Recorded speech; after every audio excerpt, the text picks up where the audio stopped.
সামান্য বৃষ্টিতে ড্রেনের ময়লা পানি মারিয়ে ফেনী সদর হসপিটাল মোড়ের যারা সাধারণ যাত্রী, ব্যবসায়ী, পথচারী এবং হাসপাতালের আগত সকল রুগী এবং তাদের স্বজনরা রয়েছেন, এই ময়লা পানি মারিয়ে তাদেরকে চলতে হচ্ছে।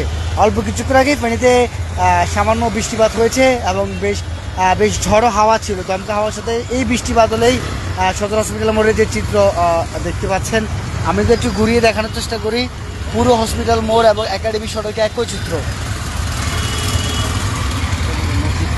আমি একটু যদি দেখার চেষ্টা করি, পাশে একটি সদর হসপিটাল মোড় জামে মসজিদ রয়েছে, সেখানেও চিত্র।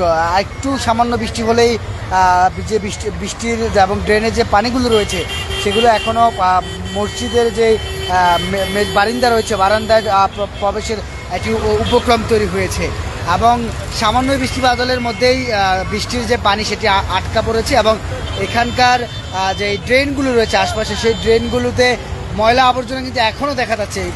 পথচারী, ব্যবসায়ীরা চেষ্টা করছেন ড্রেন থেকে ময়লাগুলো পরিষ্কার করে পানি চলাচল, পানি নিষ্কাশন স্বাভাবিক করতে।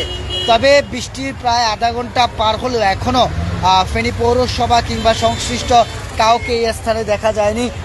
এবং সদর হসপিটাল মোড় এখানে ফেনীর উত্তরের 3টি উপজেলা ফুলগাজী, পরশুরাম, ছাগলনাইয়া সহ হাসপাতাল, বেশ কিছু শিক্ষা প্রতিষ্ঠান, ব্যবসায়িক প্রতিষ্ঠান, স্কুল, কলেজ, মাদ্রাসার মানুষজন কিন্তু এখানে যাতায়াত করে।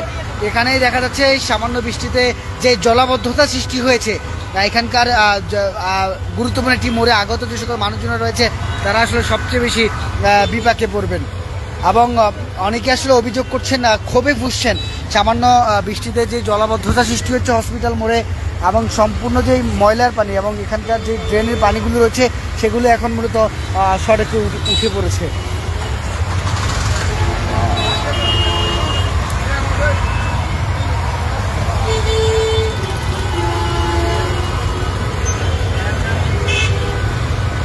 সামান্য বৃষ্টিতেই যদি সদর হসপিটাল মোড়ের এমন চিত্র হয়, ভারী বর্ষণে জলাবদ্ধতার মাত্রা কেমন হবে সেটি আসলে দেখার বিষয়। অনেকে আসলে সঠিক রাস্তাও চিনছেন, এখানে গর্তের কারণে ড্রেনগুলোতে পরে বেশ কিছু মানুষ হাঁটতেও আসলে অনেকটা বিপাকে পড়ছেন। আমরা দেখাচ্ছিলাম এতক্ষণ সদর হসপিটাল মোড়ের চিত্র, যেটি ফেনী শহরের অন্যতম একটি গুরুত্বপূর্ণ মোড়। সামান্য বৃষ্টিতেই দেখা দিয়েছে জলাবদ্ধতার এক করুণ বাস্তবতা। এ ছিল এখনকার মতো আমার কাছে এখানকার একটি পরিস্থিতি সর্বশেষ।